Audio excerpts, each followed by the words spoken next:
All systems go. Clear for liftoff.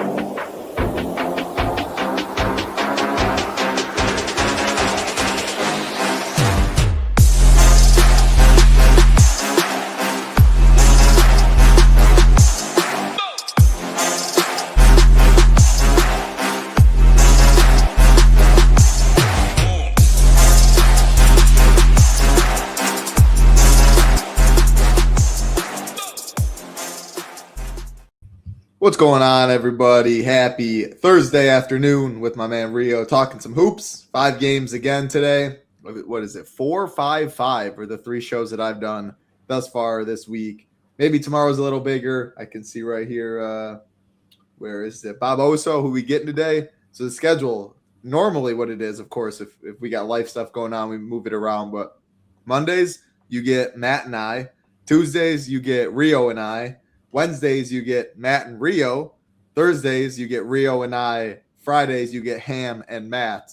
I'll be in for Ham the man tomorrow, but that is the normal schedule that you get, 3 days for most of us. And then Saturday, you get a quick hit from our man Ham. And then, of course, Slate playing 7 days a week. Cores, all of that, projections, ownership, all that good stuff. But that's what the schedule, if you want to write that down so you know who's on the shows most days, that's what you got. Rio, 5 games on FanDuel, 5 games on DraftKings, all locked within 1.5 hours of each other. Pretty good in terms of if you want to be enjoy real life stuff. You don't have to be locked in your computer for too long. But yeah, what are your thoughts on this slate? How are we doing? I'm doing good. Thank you for asking. Last night was a pretty rough slate for me personally. It actually ended up being like kind of good, all things considered, but wasn't able to get in my late swaps in for that Jazz stuff. So I ended up with like 30% Nurkic in my MME. Was able to get him out of like my single entry and all like the satellite stuff. So I chopped the whatever the $2,800 fantasy basketball world championship ticket is for $1,400-ish. So that helped kind of level things out. But yeah, felt pretty good about some of the takes last night outside of the injuries. Felt really strongly about Kobe White and Claxton being bad plays, but I still ended up playing a lot of them because it's really tough when you see projections on guys like that and there's no way to get around them projecting strongly. So you kind of just have to say like these projection systems know better than I do, but was kind of talking them down all night last night. And then the Brook Lopez versus Yannick Niederhauser, feel good about that one. He was like 2% in the lotto. I had 15%. Still got a ton of Brook, but I mean, he's never it. So that was a little recap of last night, but yeah, tonight's slate looks pretty solid. A lot of star power going head to head. Wemby and Giannis should be a fun one. That Boston Miami game looks really good. OKC and Houston. I think there's some good games. Then obviously the Utah and Dallas game, kind of a tank off game where we have a ton of value on the Dallas side and potentially some on the Utah side as well. So overall, pretty solid slate. Yeah, I was going to say, Rio missing late swaps, not very common, but too busy helping people out in chat, didn't get enough time or what? No, it definitely wasn't helping people. I mean, I was helping people out, but I won't blame it on that because it's part of the gig. But I've done generally a pretty good job of multitasking, helping people in Discord and being able to late swap. It was just things kind of running a little bit too late, projections getting updated a little bit late, and then Saber, don't want to blame it on them either because I could have got it done quicker, but it was running a little slower than usual. Kind of has been for a few people over the last 2 weeks or so. Yeah, that happens. What did so I was just gonna ask because I went to bed at halftime and I saw Brook had 20, so he finished the game with 20. He literally did nothing. Yeah, I mean he doesn't do anything. I don't know what to tell people. He people. had 20 in the first half. I mean that's pretty good, but yeah, then he remembered who he was. He's just gonna stand there on 3-point line, not get any rebounds. It's just what he does. Yeah, he loves chucking that. I don't miss him on the Bucks. Seeing a 5 foot behind the arc transition 3-pointer from the top of the key. Definitely don't miss that. I also don't miss people beating me in big head. I'm big, but 530 head to heads playing John Collins. I mean, come on. How am I losing to people that are playing guys that aren't even on the court? Granted, I did have Sar who got ejected, so that didn't help. But yeah, not the best night over here. Really weird night overall. I mean, you had Cooper Flag got injured mid-game. You had the Sar ejection, Brunson too. And then Cat didn't even do anything after Brunson got injured. I mean, Cat looks kind of, I don't know. He's not looking great right now, just to kind of put it lightly. I don't want to tick off our Knicks fans, but the Knicks looking bad right now. I like ticking off a Knicks fan. Seeing them tilt is pretty funny. Who else we got in chat? We got Jason Turner, Little Neck, our man Jordan, Clint, Bob, JP, Sean Sullivan, Paraby, Doug, Luis, Brandon, Gangrene, Coach, Brock. People are probably like, this dude's so slow. I see a million different names I've already said that are in a row, so try not to double. Longleaf, Michael, Oren, Philly fan, Philly Phantom. Already said Longleaf, you get it twice. Derek's in here. Splash God, TCL. Appreciate everyone hanging out. Hope your day is going good. And I hope your PGA sweat is already, you're having some fun with that. The first Thursday, the first event of the year. Can't win on Thursday. I always enjoy scrolling through Discord on Thursdays, seeing people tilt, seeing people cheer, whatever it may be. But no doubt, the best PGA team in the industry. You do get that with an all access for monthly, annual. You also do get that if you want to join. You can right above. You see 5 days for $19 using the code SHIP19. We'll have PGA Showdown shows like we did for rounds 2, 3, and 4. Showdown content, of course, projections for that as well. In addition to PGA, though, obviously you get NBA, which we're talking about, NHL. Shout out to the team, Nades. Sharks helps out a lot there. But if you do join for that 5 days, $19, you also get Monster NFL Week, of course, 2 games Saturday, 2 Sunday. Amazing prizes. Hoop Tambo, myself. We'll be live tomorrow talking about it. And then college football on Monday, the national championship, 100K to first, 23,000 people in that. Excited to watch that game, Indiana, Miami. 5 days, $19 will take you through a lot of different sports. We'd love to have you. Also have a daily pass if you want to check it out for $9. But I think you should spend the 10 extra, get the Discord with it. Also do get SaberSim. PGA Tilt is the best. They couldn't put a bigger contest out for the football championship? Yeah, 23,000. I don't know. Colleges, part of it has to do with multiple states have it banned. So I don't know. They have their obviously they probably have a good amount of data and location. I assume that they probably could have filled more, but yeah, who knows how many like high dollar people that they think might have maxed it are in states that they can't even play. So I don't know how that all breaks down, but I assume it'll fill like most times and that they underwhelmed. What else? There's one other thing. From Jordan. Let me find it. No, so it's actually going to be Matt started the year doing it. We had a little schedule change. It will be Ham doing it on Saturdays, so you'll get him on the weekend content. So a little change there. You get Matt 3 times a week now, so it was a good transition. Yep. Yeah, you'll get Ham or you'll get Matt 3 times during the week on the live shows. You'll get Ham on the weekends. I got nothing else. Any broad slate, anything for you before we go game by game? No. Let's just jump right into it, I guess. Jump right into it. First game of the night, Detroit Pistons and the Phoenix Suns. We have a 218.5 total. 7.5 point favorites are the Pistons. Looking at the injury report, no D-Book for Phoenix. He came down on his ankle. He did come back in that game. What a game that was. I was at the poker table with some Suns fans that were losing a lot of money on that game. Good back and forth, but D-Book did come back. Man, Dylan Brooks is out of his mind this year too. His mid-range jumpers, his one-on-one ISO play. But yeah, no D-Book is obviously very important on the Detroit side. No Paul Reed. That is it for them, though. Break it down. Let me sort just by ownership. Not too much ownership in this game, but obviously if people are playing it, they are going to be playing the Sun side without their best player. What do you got?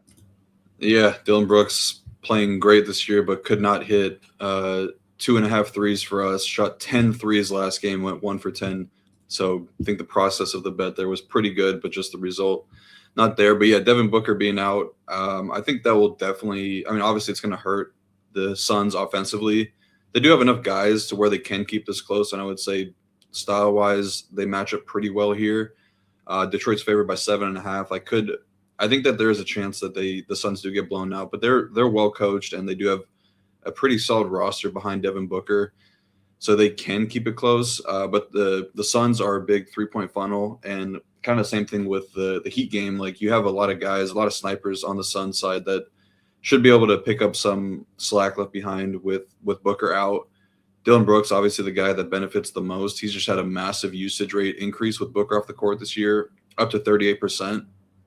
So you could kind of argue that he's underpriced for the role that we should expect from him. The fantasy point per minute production is not great. Like he's just going to be chucking a lot. Doesn't really do a ton of the peripheral stats. He can at times, but you're more so hoping for a really efficient scoring night, which is tough to come by with Dillon Brooks. And I think he's going to have his hands full defensively guarding Cade. But I do think that if the game does stay close, Dillon Brooks is probably a big reason, or maybe the reason why it does stay close. I think that he's pretty solid at his ownership. Very surprised. I might need to update. I'm not sure if the ownership has been updated for Phoenix, but these guys are looking pretty low owned right now. Let's see. Okay, never mind. Yeah, I just updated, so they're looking a lot higher on SaberSim. We're both updated. It looks like to where we should be.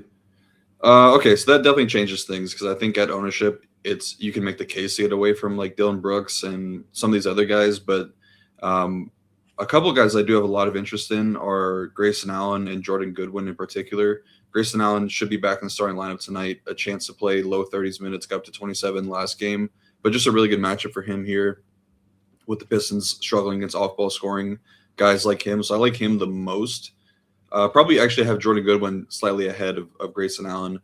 I feel pretty confident that he's going to be a very solid fantasy point per minute producer with Booker out, right around 1.1 fantasy point per minute with Booker off the team. He's second on the team in assist percentage as well in those minutes. And in the games that Booker missed, there's about a 3-game sample size. He was checking in behind Royce O'Neal, and in some instances, he was closing over Colin Gillespie. So I think if you're considering multiple Suns, I would want to set a max 2 rule of those guys, Jordan Goodwin, Royce O'Neal, and Colin Gillespie. I do like Gillespie a little bit. He sees the 3rd highest usage bump with Booker off the court this season, and he has a few more outs to get there. Should be the lead ball handler in the first unit, so has the potential for some more assist here, and he's also a pretty solid 3-point shooter as well, so has some scoring upside. But the downside is that if they wanted to go with more defense in the first unit, Jordan Goodwin would kind of check off that box. So I don't want to get a lot of those guys all in the same lineup.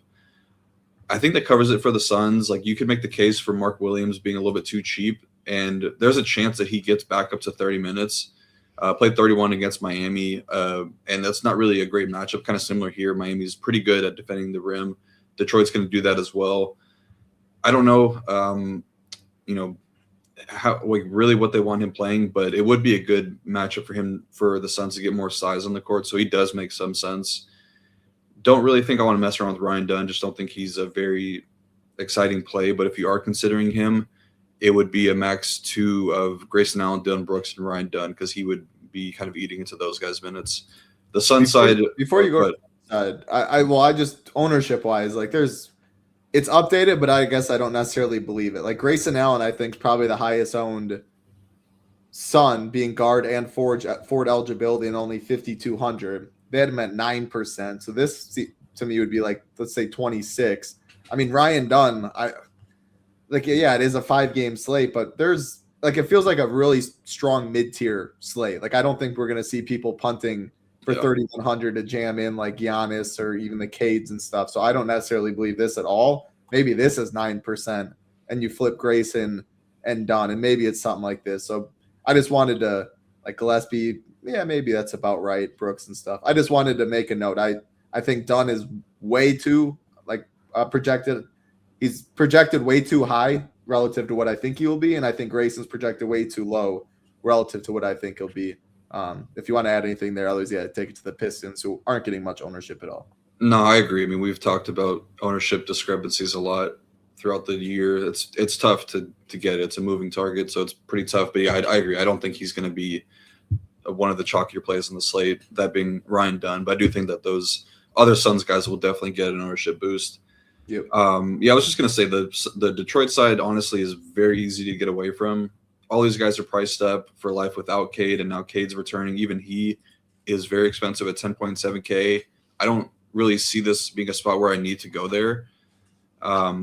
And then Jalen Duren returning from, week-long absence with the ankle injury, maybe even a little bit longer than that. I forgot what the last time he played was, but don't think that he's going to magically get up to like 32, 33 minutes. They'll probably cap him at like 28, which is definitely enough for a guy like him to get there. But I think you're just asking for a lot to go into the Pistons side tonight. So probably won't have much, definitely max 2, maybe even a max 1 on Detroit. if you were to spend on someone above 10K, three options: SGA 10.5, Cade 10.7, Giannis 11K. Who do you think would be your guy? It's gonna be Giannis for me tonight. Yeah. Yeah, I agree, and I think a lot of that has to do with position as well. But I'm in agreement. I would go Giannis. There is some solid upper 9K options when we get there, but yeah, I think Detroit side a very easy fade. Always love me some Gillespie. Always love me some Dylan Brooks this year, and I think Goodwin's interesting too. So you said max 2 or 3. If I got 2 on my team, I would totally be good with that. Next game on the slate, OKC Thunder and the Houston Rockets. 4.5-point favorites are the Thunder, 222.5 total in this one. Injuries for the OKC side, Lou Dort is questionable again. As far as the Houston side, no Tari Eason. So pretty light in terms of injury news, and pretty much on the slate. In terms of Q tags, at least, it is pretty light in terms of news. It feels like I think it's Dallas, if I'm not mistaken, has the most injury news, and that's the last game. Yeah, that's the last game of the night, PJ and Gafford. So take that for how you want. Looking at ownership in this game, super, super low owned. 2 good defensive teams, low total, 2 healthy teams, efficiently priced. This feels pretty easy to cross off for me. You got any pieces you like? Yeah, not really. These are 2 really, really good defensive teams. They are kind of playing a little bit below their average on the season. OKC's first in defense. They fall into 6th over the last 2 weeks. Houston's 4th, 11th over the last 2 weeks. But still, these are 2 really good defenses. I think there are ways that you can attack each defense, but not sure if you're really getting paid off enough for it to matter in DFS. For OKC, it's guys that score off ball. Houston is not really a team that has a ton of those, like they don't have the Grayson Allens and whoever else, like Klay Thompson type of players. Not saying Klay is like incredible at this point of his career, but they don't have those elite off ball scoring options anymore. So I don't know. I don't really see anything on Houston that's a priority. I do like Sengun at 9.2K, good price tag, good eligibility. He's definitely my favorite option on Houston. And OKC is a little bit worse with their rebounding when you take Isaiah Hartenstein off the court. I wish that Steven Adams was starting alongside of Sengun, but I don't think they're going to do that here. It's just a little bit harder to play double bigs when you have Chet at the 5. But yeah, I do think Sengun is the guy I'm looking to on Houston. A little bit of interest in KD at 8.9K, just it being a smaller slate. You don't really need like 60 plus from him at that price tag if other guys in that same range fail.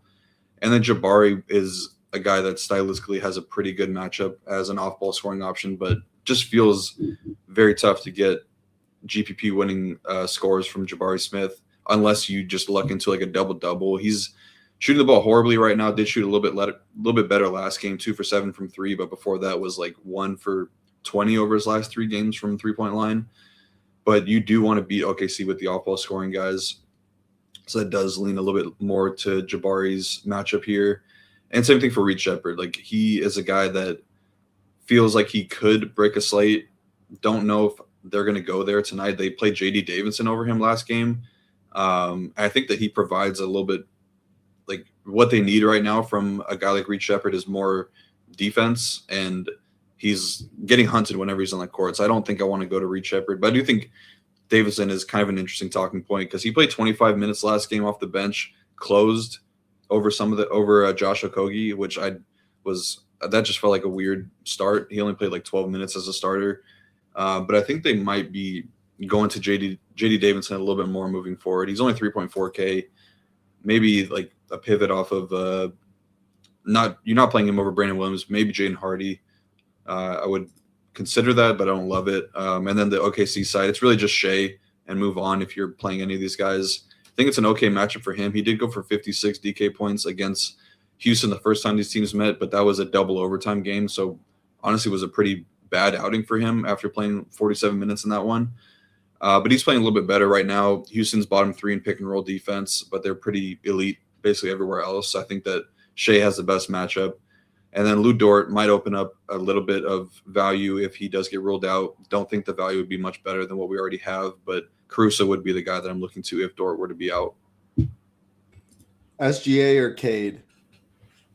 I feel like Shea is safer, but Cade has better upside if that helps at all. Yeah. Yeah, you're trying to win. Cade. So JD Davison, like what? Like, do you plan on bumping his projection to like 15? Like, because right now, if you run your stuff, you're going to get 0, even at 150. You're not going to get any JD Davison on this slate.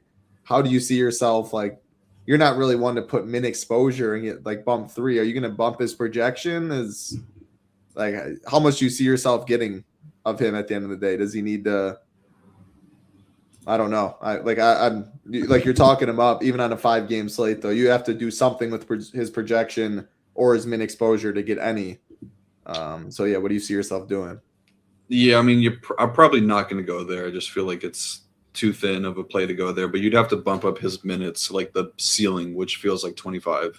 I just don't. I don't know how often he's going to play that much when this team is as healthy as they are. But he could be in like the Tari Eason role off the bench because he is kind of provides like a similar skill set, not in the sense that Tari is like a freak athlete and really good with like steals and transition, all that stuff, but more of like a 3-and-D type of guy if that's what they need from him.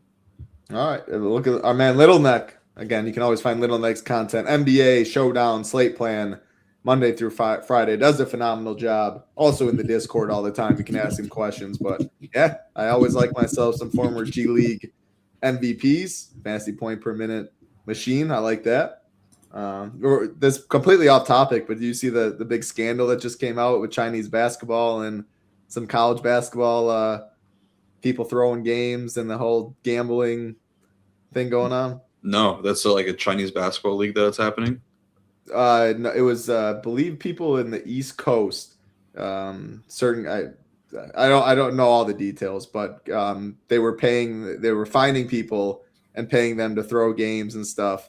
I think it was like 29 games they said that through college basketball and Chinese or something that they were found guilty on and stuff. So there's 27 people maybe or something too that just got caught today or brought in and stuff. So yeah, someone put like I don't know if it was like a $434,000 first half, like minus 8.5. I don't know if it was Kent State, like some small ass school, like something you got to, if you're going to do it, you probably got to do it better than that. But yeah. I just saw videos coming out on Twitter.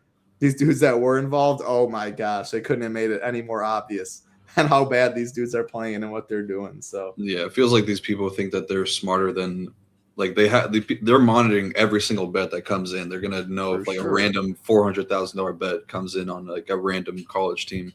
There was a tweet, one of the guys said a text was found by one of them. He goes, "The only thing guaranteed is death, taxes, and Chinese basketball," or something like that.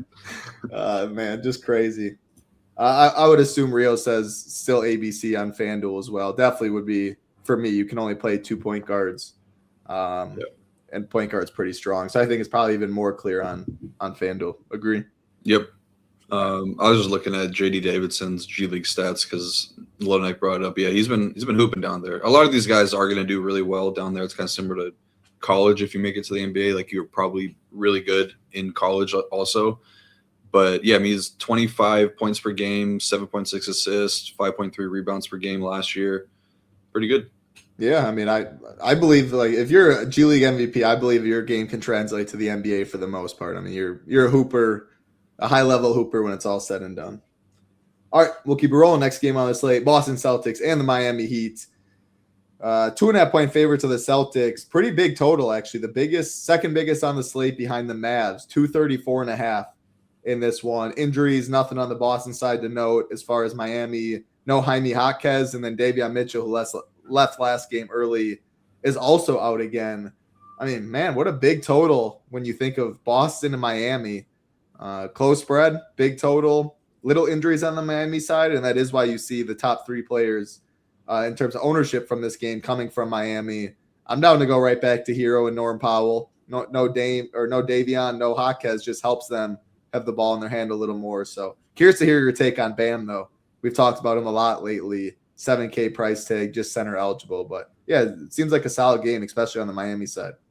Yeah, definitely. It's I don't know, a little bit surprising that this game does have the second highest total, but it's not like Boston is the same defense as they were last couple seasons with Kristaps and Drew Holiday out there. They still have some really good defenders, like Jaylen Brown's one of the best two-way guys. Derek White, good defender. Keita, pretty good shot blocker, solid defender. But yeah, it's not like a not a lockdown defense by any means. They are number 2 in offense over the last 2 weeks, 18th in defense over that span. Miami's 13th in defense, so 27th in offense.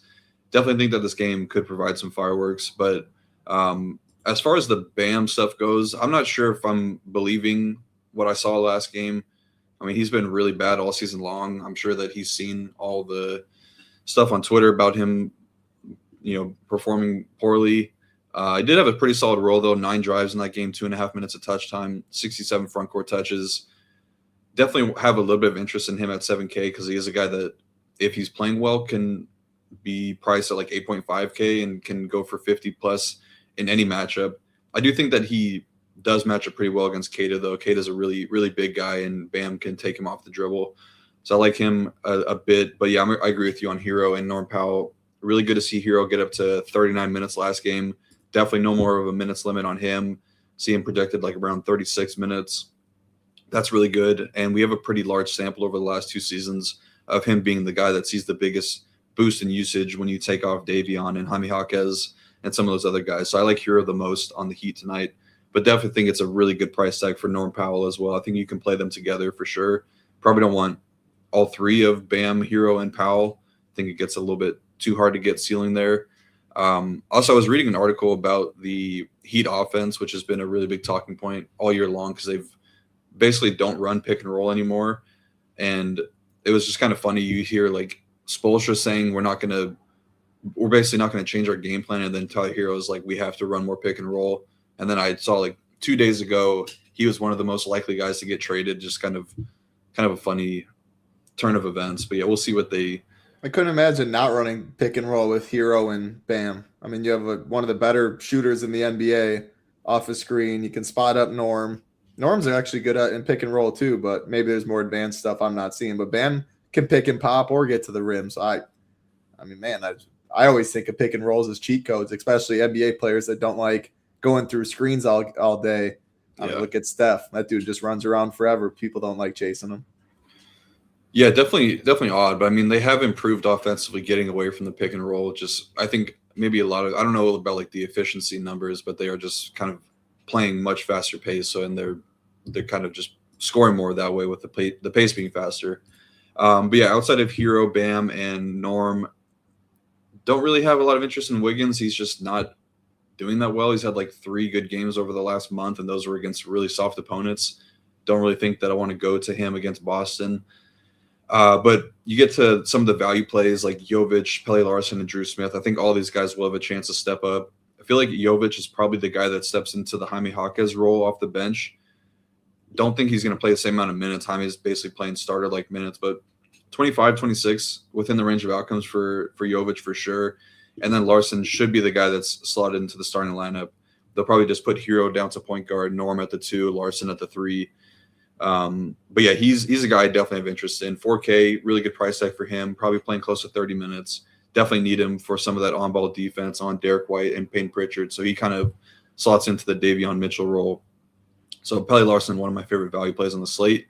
And then Drew Smith behind him, I think, is a guy that you can definitely consider. I guess that's probably why you're not playing J.D. Davidson. You have Drew Smith right there at the same price tag and with a more defined role. So I would definitely prefer him there. But thing that covers it for Miami. On the Boston side, feels like it's just like if you're getting to the 3 main guys being Brown, White, and Pritchard, it feels like Brown is clearly the best option there. Just playing really good right now. Scored 44 DK points in all but one of his last 12 games. Went for 52.25 DK points versus Miami last time. Was 1 rebound shy of the double-double bonus. Pretty good matchup versus Miami, who allows you to jack up a ton of threes. So I think Jaylen Brown, pretty good. Derek White is a guy that definitely have interest in because the last time he faced off, gave out the Derek White ladder, made 9 threes in that game. Went for over 60 DK points. Think the matchup is obviously very good. That's why I liked him that night. But he's 8.6K now. Very streaky 3-point shooter. There's a very good chance he gets up over 10 threes tonight, I would imagine. And if he's hot, could post somewhat of a similar performance that he had that game. I don't think he's going for 9 threes again, but 5 to 6 is definitely within the range of outcomes for him. So I do have interest in him there, but Brown is just so much better at $1,300 more. And then Pritchard, I don't think I'll get to much of tonight. just takes a really big usage hit when he shares the core with all three of those guys. So off of Pritchard, Keita, I think he's fine as like a last man in. I don't love anything about it. I actually think that the matchup could call for a little bit more Luka Garza, where you need some more floor spacing against Miami. So I don't really want to play Keita when I think that the minutes could be limited. But Sam Hauser is another guy I think looks pretty solid. I prefer Larson at small forward to Hauser with the same price tag. But it's a good matchup for three-point shooters. Hauser went 5 for 6 from 3 the last time these teams faced off. So definitely has some scoring upside. Yeah, it's hard on the Boston side. I mean, I like Jaylen Brown and Derek White, especially when I am playing like a Norm, a Bam, Hero, something like that, because their ownership will be relatively low.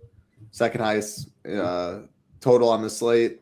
Jaylen Brown, Derek White both have a good amount of upside. And I don't see myself I like Jaylen Brown, I think, more than SGA, Cade, and Giannis at their prices. Like, I definitely want more of this mid-tier build. I don't want a dumpster dive for salary, and we don't even have that many Q tags. Like, the two most important, I think, are probably on the Dallas stuff, which we might not even get. So I'm just going to plan on playing more mid-tier builds tonight. Did you say rule for Jovic and Larson? No, I don't know if those guys are necessarily the ones that eat into each other's minutes. I have to think about this a little bit, but it feels like more of a max 1 or maybe like max 2 Jovic, Larson, and Wiggins. Okay. Yeah. What's going on, Dom? Don, excuse me. Good to see you.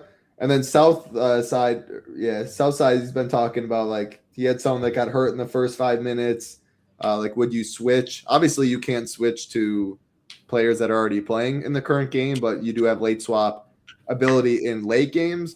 Yeah, I mean, if you had Jalen Brunson yesterday who got hurt right away and you had 5, you probably have to swap off some chalk. Literally, I mean, you're probably dead anyway, but I guess you just hope some other chalky 70% guy or something gets hurt, gets ejected, just has a really floor game. You had to do something if you have 4 points or something and he gets hurt or ejected and you have no chance to get it back up. You have to probably get off some chalk and get different. And you're still really, really hoping. It's easier in NFL when you can get like long touchdowns or projections aren't as accurate because it's more like baseball. NFL, touchdowns mean a lot. Home runs mean a lot. It's easier that way to catch up when you're down. Basketball, it's really hard. But yeah, I would still always look at late swap. SaberSim does a great job helping out in the late swap process. If you are a core starter or ultimate, the higher package you have, the better it gets. The ultimate package, you do get live ownership from SaberSim, which is really awesome. You'd see SaberSim ownership here, then it would say SaberSim live ownership. But yeah, you're able to late swap anyway. So hope that helps out. I got really nothing more to talk about in this game. Anything for you, Rio, as we'll keep it rolling? No, yeah, let's keep it rolling. My Milwaukee Bucks taking on the San Antonio Spurs. 7.5 point favorites are the Spurs. 224.5 total in this one. Injuries on the Milwaukee side. Kyle Kuzma is questionable. Means absolutely nothing. Just kidding. Maybe a little bit on this slate, but he is buns. As far as the Spurs side, no injuries to talk about there. If you want to talk about anything in terms like the Giannis and the booing stuff, if you saw that, or I would love to hear your take on it. But otherwise, yeah, what do you see in this game? Doesn't look like too much ownership getting to it, more so on the Spurs side, though, outside of Giannis. Well, I should ask you how you feel about that. I mean, your local fans booing Giannis, and you saw like the dunk where he put up like the thumbs up right after halftime. I mean, I couldn't imagine ever booing Giannis. I don't know if necessarily think they were booing Giannis as much as just booing the team down 30, walking out of half. But obviously he remembers all that stuff. He takes it. But Giannis should never be booed ever. The city of Milwaukee, literally just the city of Milwaukee and the hotels, the restaurants, the beer, like, is way better than it would have been if Giannis never came. So yeah, Giannis is the man. I hope he does whatever makes him happy. But yeah, he's probably gone. The more the days go by, it just feels that way. Yeah, to that point, though, I was thoroughly surprised when I came out to your wedding a few years ago and was staying in downtown Milwaukee. It was actually really nice. Some really cool dinners or place to eat out there. If Giannis wasn't there like that, I mean, it legit would look so much different. Yeah, like he himself, it was crazy. I mean, if you go 10 minutes a wrong way, you're into a shithole. But yeah, the nice part of Milwaukee, it's nice. Well, that was what my Uber driver was saying when we went to the casino. Yeah. But yeah, I mean, Giannis for sure. He's done so much for Milwaukee. I couldn't imagine that they definitely weren't booing him. I feel like it had to be just the team, like get this guy some help. His team is just such a bad supporting cast. I feel like they got to get rid of Bobby Portis. There was like I don't know if you follow or have seen the Twitter account that's like how many days until Bobby Portis is eligible to be traded. No, I haven't. But they had been posting that for like 2 or 3 years now. He seems likely to restart. Yeah, they got to do something. I think they have some pieces that they can keep. Like I like obviously Giannis, but like KPJ, Miles Turner is still a guy that can impact. The Kuzma thing ruined him. Dame injury and stuff. Like I get it. Like Dame, you took a shot. The Kuzma and everything they gave up for that was just the icing on the cake. I mean that set him back. Yeah, way too much. You get rid of a Bucks legend to get fucking Kyle Kuzma, who hasn't been good since I don't even know when, probably his second or third year in a Lakers uniform. Yeah. But yeah, with all that being said, I do think that this game is pretty interesting. Ownership is not too out of hand, and there's a lot of star power here on both sides. Like I think Giannis and KPJ are really good, but I like the idea of going to Giannis just kind of like similar last night to Cam Thomas. It feels just like a vibe play where, you know, getting booed at home, highly motivated after the press conference. Like it just feels like a spot where he could absolutely go off, put the entire team on his back. And even Doc Rivers has said like he has to do everything for us. The thing that was kind of interesting though is he played 31 minutes last game, I believe, before getting before the blowout, and there was about like 7 or 8 minutes left in the game. He wasn't trending for 40, but it was probably like 35, 36 if the game was close. So you're telling me we're getting potentially 35, 36 minutes from Giannis now at 11K, where he'd normally be priced at like 12K, then I'm definitely interested there. Obviously, the matchup is pretty tough. Spurs have been really good defensively, but I think he also likes playing against Wemby a lot. I think there's a lot of similarities between the two, for sure, obviously being tall and just kind of freaky athletic and good ball handler, but he's averaged 67.5 points per game against Wemby in 3 career matchups, scored no less than 58.5. So he feels like the best spend-up option above 10K tonight by a pretty wide margin for me. And then for KPJ, I think he's much better than Ryan Rollins right now from a role perspective, and he's going to play a ton of minutes as well. But it's also a pretty good matchup. It looks a little bit tougher because Stephon Castle is one of the better young guards in the league defense-wise. But the Spurs have been giving up really big games to point guards all year long. They're bottom 3 in DVP versus point guards on the year, allowing some of the most points per game. And he can kind of do a lot of everything. Like didn't have the greatest stat line last game, 13 points, 4 rebounds, 8 assists. But he's a steals and blocks machine. 4 steals, 3 steals last game, 4 stocks, 3 the game before that, 5 the game before that. So it starts to get a lot easier for him to reach a ceiling performance. And then if you get one of the nights where he runs into a higher scoring night or gets like the double-double, then it's kind of a off to the races type thing for KPJ. So I like him a good bit behind Giannis. Don't think I'm really considering much else. Like Miles Turner, probably in play just because he's so cheap, but doesn't feel like a great fantasy option right now. And then Kuzma news doesn't really do enough. Like maybe you get some more AJ Green. I don't know if you're really considering him over Pele Larson or Sam Hauser at that same price range. So it's pretty much just KPJ or Giannis for me on Milwaukee. And then on the Spurs side, I think that there's a lot to like here as well. Kind of similar to Giannis for Wemby. He played 28 minutes last game, has been very limited since returning from the injury, but missed the last 2 minutes due to blowout. So he was trending for 30 in that one. You're telling me you're getting a guy that averages basically 1.75 fantasy points per minute, playing around 30 minutes, sub 10K in a matchup versus a very struggling Milwaukee defense. I definitely have interest there. And the same goes for De'Aaron Fox and Stephon Castle. I much prefer Castle because it seems like Fox is playing third fiddle to Wemby, and Stephon Castle, like his usage rate plummets while sharing the court with those guys. And Stephon Castle does see a slightly dip in his usage rates, but he provides more assists. He has a higher assist percentage than Fox, way better rebounder. And I just like the matchup a little bit better for Castle in general. Really good price tag. So I'm interested in Castle and Wemby on the Spurs side. Don't think I want to play Fox and Castle together. So I think that you definitely can play Fox. I expect pretty heavy minutes from these guys. And then Champagny continues to play well, continues to play a lot of minutes. Bucks are a pretty big 3-point funnel. He's a good rebounder, so I have interest in him as well. Think that's it for the Spurs too, though. I really like this game though all around. I think it's pretty good. Yeah, and I was just messing around with like Giannis and Wemby builds. It's definitely doable on the slate. So I wouldn't hate that. I mean, if you do, like, they kind of correlate to an extent of you're saying like they both lost little minutes due to blowout and stuff. If this game does stay competitive and they hit their full minute ceiling, you could definitely see those two optimal together. So I don't hate that one bit. I do think Wemby is my favorite spend up if having to choose on this slate, though, with the ownership or with the price discount. Off of Giannis a little bit, definitely prefer him over SGA and Cade. Then, yeah, Jaylen Brown, I think, and him are pretty close.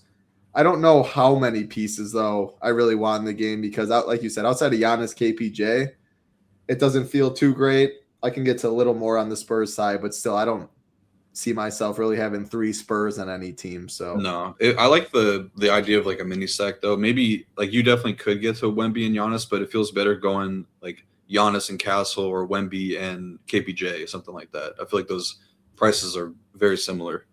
Yeah, and I guess the more you play this game too, or can stack it up, like you are waiting a little bit closer to the Dallas news that we might get. We're going to touch on that game, but there is 2 Q tags with Gafford and PJ Washington. That's pretty interesting without obviously AD still out, Flag and Christie. So the more you backload, the more you can wait for that news a little bit. More value could even open up, and that could make fitting Giannis and Wemby even easier that way. But yeah, I like it. I like the studs in this game mainly.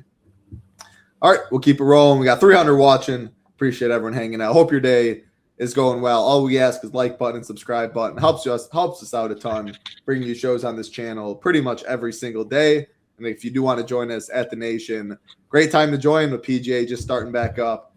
The best PGA content in the industry, projections, ownership, the Stone, Slate plan, course fit rankings, value report, you name it. We got it. Of course, NBA, NHL still going, college football on Monday, NFL this weekend. We do have Daily Pass, but I believe if you want to give us a try, the best way to do so is at 5 days for $19 you see above.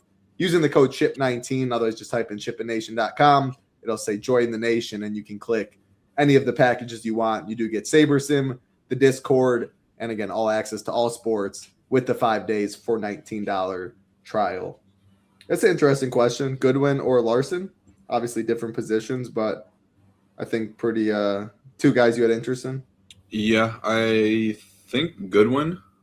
I was gonna say Goodwin too. I like the Sun spot. Mm-hmm. Yeah, no Booker. There's a lot of, and they play team ball. Like Goodwin, Gillespie, Brooks. I like a lot of the Sun stuff.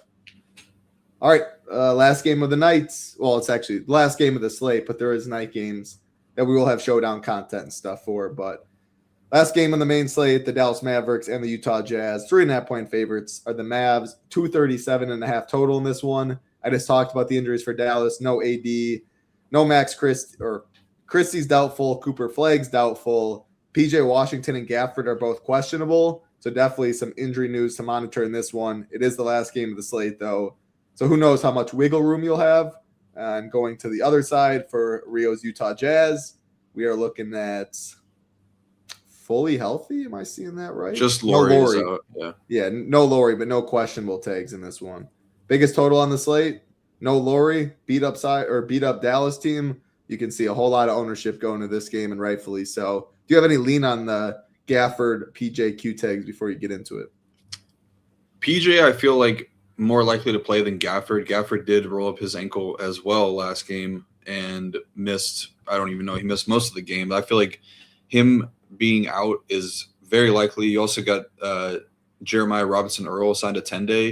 I feel like that is kind of telling of somebody that might even miss multiple games. I don't really know, but I feel like Gafford probably going to miss. We'll also know, like, once I feel like another sign for Gafford being out would be if Musa Cisse is active. I'm not sure if they would do that before starters come out, but if he's active, then I would almost guarantee that Gafford misses tonight. Okay. Yep, good info. Yeah, so you forgot to talk about my guy Bryce Sensabaugh going off for 43 points last night.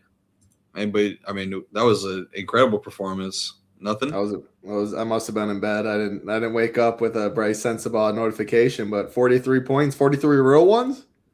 43 real ones. He had like 20. He had the most points in the first quarter all season long, and like the most in the last few years, I believe. I mean, how did he do it? Was he? I mean, was he was on one? Was he hitting threes? Was he in his own bag, getting his own shots? Like he did it all. I take it to get everything. 43. Yeah, he was cooking. He was knocking down threes over people, was taking guys off the dribble, hitting floaters. Like it was honestly a masterpiece. I enjoyed watching that, but did not have any. Kept him for Abaje. Yeah, for sure. I like him a lot. I think he definitely has a role on the team once we finish the rebuild. I think he'll be in there. All right. I totally missed it. 43 real ones though. Shout out to anyone that can do that, let alone a guy that still right now is projected for very little ownership. Off the bench too, which is the coolest thing. But yeah, there's definitely a ton going on here.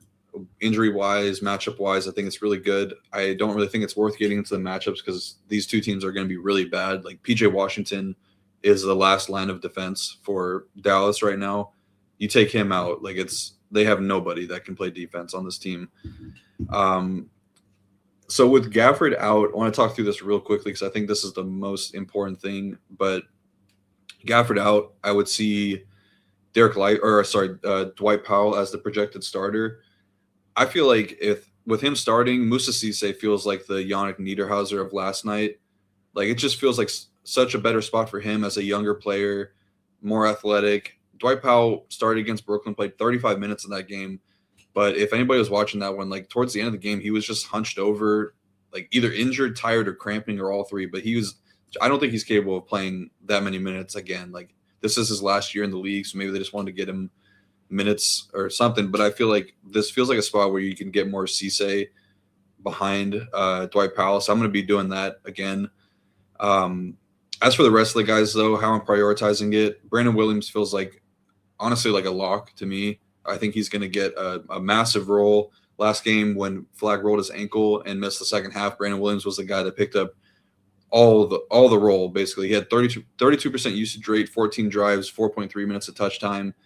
Great matchup versus Utah, who he already killed just a few games ago for – what did he do? He actually only played 9 minutes in that one, but I was pretty high on him. But, yeah, I think he's an excellent option tonight. Definitely a guy I'm starting my lineups with. And then it gets a little – it's not tricky, but you kind of have to think through it a little bit more. Najee Marshall is no longer very cheap, but he is also going to pick up a huge role. Also was picking up a lot of ball handling while sharing the court with Cooper Flagg recently, second on the team in drives last game. I think he feels pretty safe. I like him a lot. PJ is a guy that I would be a little cautious on just with the back-to-back questionable tag. Obviously, if he plays, he's probably playing, I would say, 31 minutes again. That's probably enough in this matchup to get there, but he was definitely rusty, 0 for 3 from the field or from three-point range last game, losing ball handling to Najee Marshall and Brandon Williams. I would just rather go to Brandon Williams and Najee personally. You could always play the leverage game off Brandon Williams with Ryan Nembhard.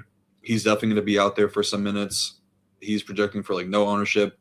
Obviously a great matchup. He already went off against Utah, I believe, for like 50 earlier this season.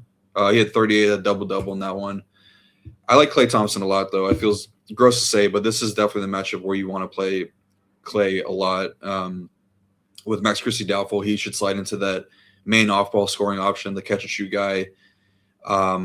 He's got a ton of three-point upside here. He's averaging 27.1 DraftKings points per game against the Jazz over the last two seasons and has made nearly 5 threes per game against them. So I see him as a guy with a ton of upside at 4.6K. I like Klay a ton. And then Jaden Hardy, last guy to mention, should continue to start alongside either Ryan Nembhard or Brandon Williams. Not sure. I don't know. The upside on him has been kind of tough to come by. I think you can definitely get away from him. But with that being said, it's a really good matchup. Guards have been killing the Jazz all year long, so I don't really want to say too much negatively about him, but I think that there are ways you could get away from Jaden Hardy. It feels like, I don't know, I feel like you could play Nembhard and Brandon Williams alongside of each other and get Hardy off the court. Like Nembhard, more of your prototypical point guard, Brandon Williams, kind of like a combo 1-2 guard. So I would definitely max 2 of those 3.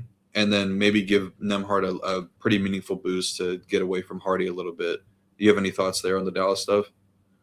I was gonna mainly ask. I don't have any thoughts on the backcourt like we were talking, but with PJ questionable and it being the last game of the night, like he projects really well for his price. No Gafford, like you're almost expecting, could make him even better if he does play. You do have Najee Marshall 100 more, which I mean is an easy pivot if you both got him at 4 and stuff. But plenty of lineups will have both of them together. So how do you go about in MME stuff? Like with PJ, like when you play him, like how are you looking through the 38 teams that you have for MME, and then I mean you're kind of shit out of luck. It feels like because if you go to the other side, obviously if we get the news before the Bucks Spurs game, like I'm never gonna count on it. The 30-minute window, if you get it 1 minute before, you're kind of screwed there. But yeah, like I'm not seeing too many direct pivots on the other side. Well, you got Filipkowski and Sensabaugh for so you're just fine leaving. You're fine leaving the money and like because you drop Sensabaugh PJ projection, that's 8, and then Filipkowski, I mean you're at another 8. Yeah, that you just got to do it. Yeah, I mean you have to. There's nothing else to do really. So does that mean you're more likely not like to bump PJ down or not play it as much? Like is that risk worth it, or do you have a decently strong feeling stance that he's going to play? Because I don't love leaving 8 projection points on the you're giving up a decent bit of first place equity for sure. Well, if you damn, yeah, I did not really think about it too much leading into the slate, but I'm just trying to think through. You'd have to set like some sort of rule, like if PJ, then at least like 2 or 3 of guys from this game to get yourself a little bit more swappability, like maybe that allows you to get up to Keontae off of somebody else, something like that, or like Nurkic. Is it too much to just group away PJ and Najee? Obviously, that's what I was thinking too, but would be strong plays for sure together. You'd have to just like start with all the Najee, and then like maybe you just X out PJ and start with all Najee, and then that allows you to like bring him back in when he does get rolled in. Yeah. All right. Yeah, I just something I'm not good at all in MME stuff. Really easy in single entry. You just always have a plan. If you're only playing a few teams, if then scenarios and stuff. But yeah, I had nothing on your backcourt stuff though. I mean, I think Hardy's strong. I think Brandon Williams is strong. There's so much value on the Dallas stuff. Like if you want to play Wemby and Giannis, it's pretty easy to do so because you can fill it out with Dallas and Phoenix pieces. That's a strong take. You don't think he's going for 43 again? 0%. Never say 0 though. But yeah, that you're probably right. I assume his prop is very low. Probably, yeah. Do got to touch on the Utah stuff. So they're pretty tough to break down because until we know the starting lineup, then we don't really know what they're going to do with the rotation. I think that if you get Nurkic starting, then obviously he's playing. But if he's off the bench like it was last night, like him and Svi are the 2 guys. If they're not starting, they're not playing at all. So just keep an eye on those guys. But I do think that Ace Bailey, pretty safe now, back in the starting lineup, played 30 minutes last game, had a couple highlight plays. Don't mind going to him. I mean, he's kind of just like a low permanent guy right now, so it's tough to find ceiling from him. Sensabaugh, I'd be okay going back to, just kind of right in the hot hand.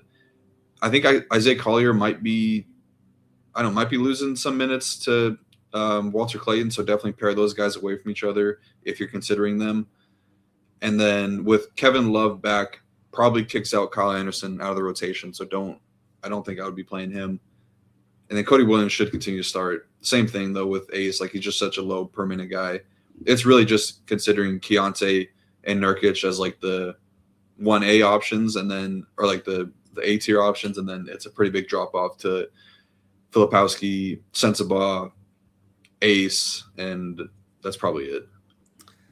Do you have any? You're the Utah guy. I mean, obviously you don't know the coach or like you're friends with him or something. So, but you watch the team a lot and follow it. A lean on like the Nurkic situation. It feels weird that they would do it to him 2 nights in a row, but you think that's 50-50? Yeah, none of the reporters even asked him about it, which is like, I don't know, it just feels like a designated tank spot. Like it's just pretty clear what they were doing. I think that even they almost won the game, so it was a little, they almost screwed up. But like this is another game that they would be happy losing. I mean, every game damn near they're happy losing for sure. Yeah, for sure. But I mean, the Mavericks are right there, kind of neck and neck with them in the standings. But like they're doing a good job of, like, the tanking has been different this year. Like, they're playing competitive, really fun game environment games and then losing at the end. That's kind of what you want. For That's sure, what perfect you want. tanking. Yeah. You don't want it to be obvious. You want to be competitive-ish and then just lose Yeah. when it's all said and done. Man, that's tough. That's two pieces in this last game. Nurkic and PJ Washington that are, I mean, if we knew that they were both in starting normal, very strong. PJ can only get stronger without Gafford, but if we don't get this news, and again, hopefully, we only have one 8 p.m. Eastern game, though, so it's not like you have too much swap ability if we get it after that 7:30 window. But, man, that's two strong plays in Nurkic and PJ that, I mean, you just might not be able to play when it's all said and done. So really think about when you are playing them, especially in your single entries, but in your MME builds, maybe just look at what those look like. Very easy. If you are playing PJ and no Najee, I would leave $100 because that's a very easy way to get up and you're not sacrificing anything. But if you play Najee and PJ, or obviously the no Nurk stuff, just pretend it is like yesterday, like Filipkowski becomes super strong, and then maybe that 8 points in projection difference isn't the same. Maybe it's a lot closer there and easier to leave money from PJ to Filipkowski. But he was projected for, like, I think he projected better than Nurkic after all was said and done. Filipkowski was, so it's you're leaving. You're still parlaying. You're still parlaying two things, unfortunately. Yeah, like to happen. I think you would have to do, like, if you're playing Nurkic, you want to pair him with like two value plays on the Dallas side. That would be like Brandon Williams and Jaden Hardy, or like Dwight Powell, something like that. And then, because that would allow you to get to the more mid-range guys if he does get ruled out. Yeah, that makes sense. I got really nothing. I'm not sure what illness Christie has. Something serious enough to rule him doubtful. Caleb Martin, if people sit. The Martin brothers, Nevada. We haven't talked about Caleb or Cody in a long time. Well, he was. We're talking about Nico, whatever his name is, the GM. That was another awful trade by him. He traded Caleb for Quentin Grimes. Yeah. I mean, he's projected for minutes, so definitely the more people you take out, the better he's going to look. It would definitely, like, if PJ's out, I don't know if they're going to be starting Caleb, but he would definitely fill in a lot of those wing minutes. They probably go to Clay, I think, if PJ were to sit. Okay.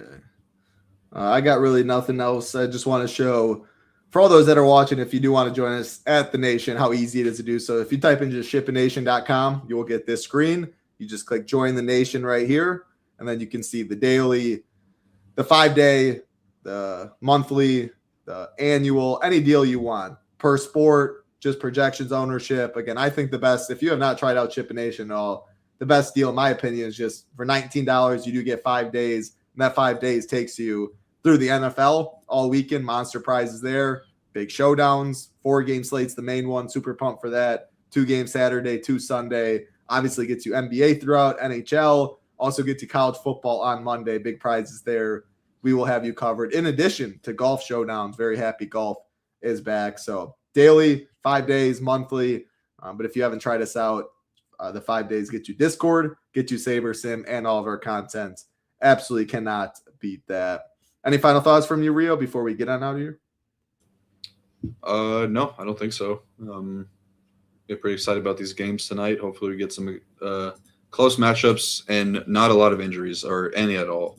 Yeah, no injuries, no ejections. I agree with you right there. Yeah, we'd love to have you at The Nation. Get in the Discord if you do join. Like button on the way out helps us out a ton. I will be back with Matt tomorrow in 2:15 Eastern. So it is a different time than usual. Earlier, 2:15 Eastern. I got something going on in the afternoon I got to run for. So you get a 1 Eastern NFL, Hoop, Tambo, myself. Hour 15 after that.